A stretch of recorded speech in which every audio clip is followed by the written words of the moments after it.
Welcome to Agrahari classes. मैं Abhishek Agrahari, founder of Agrahari classes, आप सभी के सामने दो स्कॉलरशिप टेस्ट की बात करने जा रहा हूं।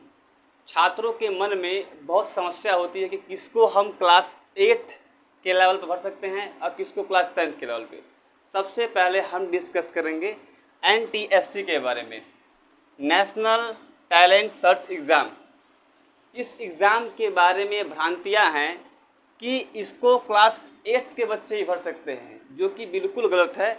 इसकी एलिजिबिलिटी है क्लास 9 पास, मतलब आप 10 में पढ़ रहे हैं तो आप इस फॉर्म को डाल सकते हैं। चलिए अब हम NTSC के बारे में कुछ और जानते हैं। सबसे पहले इसकी एलिजिबिलिटी, इसकी योग्यता क्या है।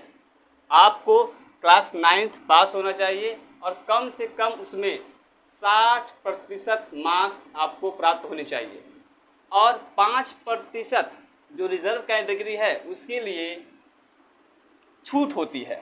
चलिए, यह एग्ज़ाम 2 स्टेज में होता है, first stage and second stage.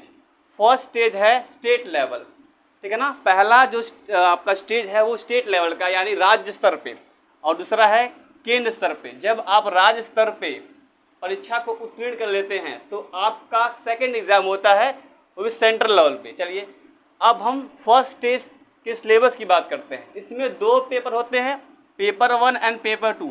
Paper 1 जिसका नाम है मैट, ये इसमें 100 क्वेश्चन होते हैं 2 आवर्स का। मैट का फुल फॉर्म है mental ability test, 100 question 2 hours. Paper second SAT, scholastic ability test, 100 प्रश्न 2 घंटे के, और ये सारे क्वेश्चंस आपके MCQ होंगे, यानी आपको टिक फॉर्म में करना होगा। चलिए, अगर आप इस फर्स्ट स्टेज को पास कर जाते हैं तो आपको सेकंड स्टेज के लिए अप्लाई करने पड़ेगा, और अगर आप सेकंड स्टेज को भी पास कर जाते हैं रेदर देन आपको स्कॉलरशिप दी जाएगी क्लास 11th और 12th में 1250 रुपीज़ पर मंथ, यानी 1250 रुपया महीना आपको छात्रवृत्ति के रूप में दिया जाएगा। और उसके बाद जब आप UG या PG में एडमिशन लेते हैं तो 2000 पर मंथ आपको स्कॉलरशिप दी जाएगी। इस एग्ज़ाम का और ही बेनिफिट है, अगर आप UPSC देते हैं, IIT देते हैं, NDA देते हैं तो उसमें भी कुछ छूट मिलती है आपको। डॉक्यूमेंट्स क्या क्या लगेंगे इसके, आपको सबसे पहले किस किस चीज़ों को इकट्ठा करना है फॉर्म भरने के लिए।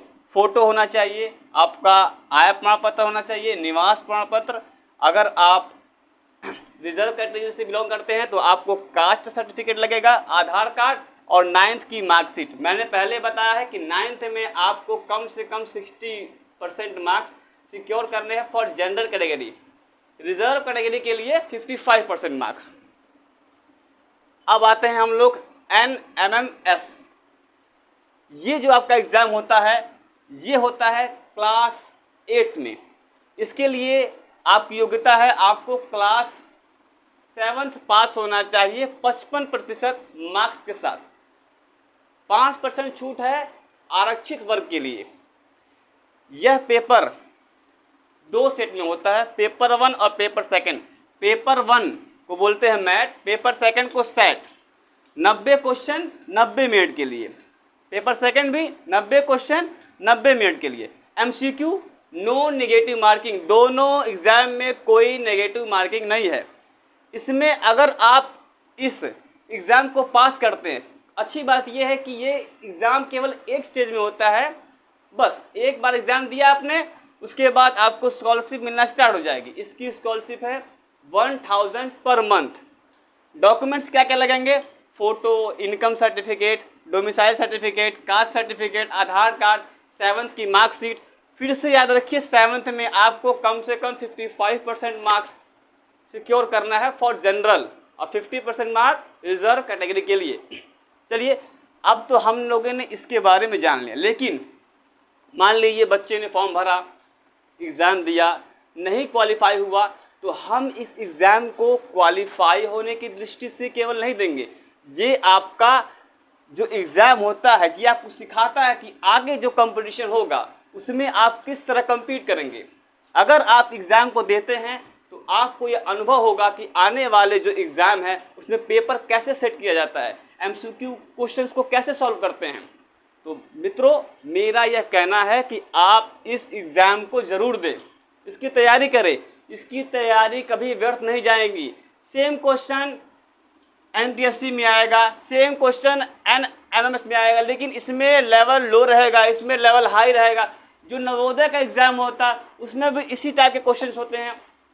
जो एक एग्ज़ाम होता है केवीपीवाई, है ना, किशोर वैज्ञानिक प्रोत्साहन योजना, उसका एग्ज़ाम भी इसी पैटर्न पे होता है। अर्थात अगर आप कम से कम साल या 1.5 साल से पहले इस एग्ज़ाम के बारे में जान के और तैयारी शुरू कर दे, रोज़ कम से कम 4 से 5 घंटा पढ़ना शुरू कर दे, तो आपका एग्ज़ाम तो निकलेगा ही, आपको स्कॉलरशिप मिलेगी, आपकी ज़िंदगी बदल जाएगी।